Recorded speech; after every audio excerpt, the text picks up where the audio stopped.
Pemirsa, Kamala Harris, kandidat Capres Partai Demokrat sekaligus Wapres Amerika Serikat umumkan Tim Walz sebagai pasangan dalam Pilpres mendatang. Keduanya mulai berkampanye sekitar sepekan sebelum Konvensi Nasional Partai Demokrat. Selengkapnya dalam liputan VOA berikut ini.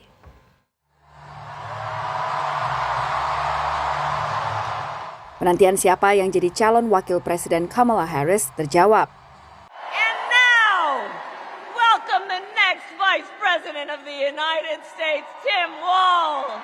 Tim Walz, gubernur negara bagian Minnesota, diusung Harris untuk mendampinginya dalam Pilpres November mendatang.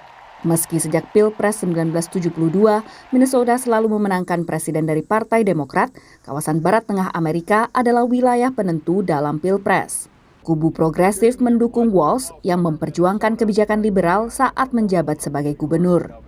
When Vice President and I talk about freedom, we mean the freedom to make your own healthcare decisions and for our children to be free to go to school without worrying they'll be shot dead in their classrooms.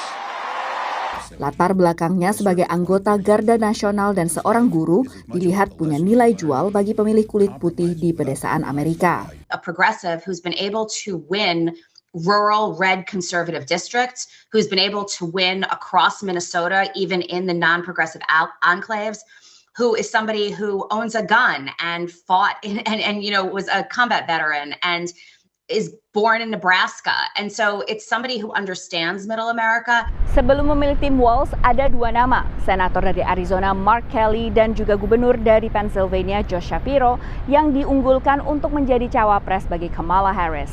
Nama Tim Walz sendiri relatif tak dikenal dalam kancah perpolitikan Amerika Serikat, bahkan oleh warga Amerika.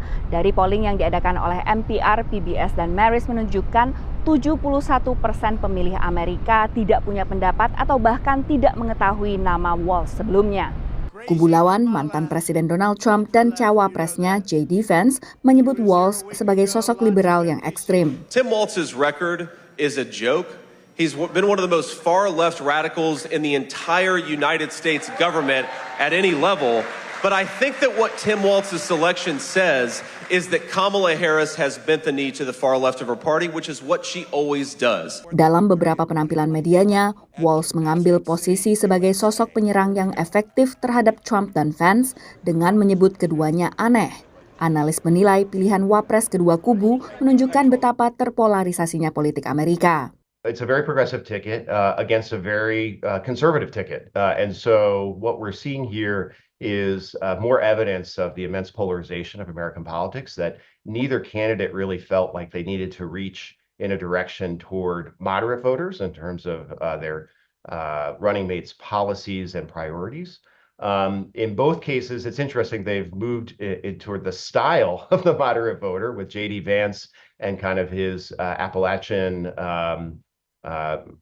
cred, and Tim Walz, a hunter and a rural Minnesotan. So we live in an era where style is pretty important, and so that's probably was very much on the minds of both of the candidates. Dalam pekan yang sama, kedua kubu bersamaan dijadwalkan berkampanye di 4 negara bagian penentu, yaitu Pennsylvania, Wisconsin, North Carolina, dan Georgia. Dari Washington DC, Virginia Gunawan dan tim VOA.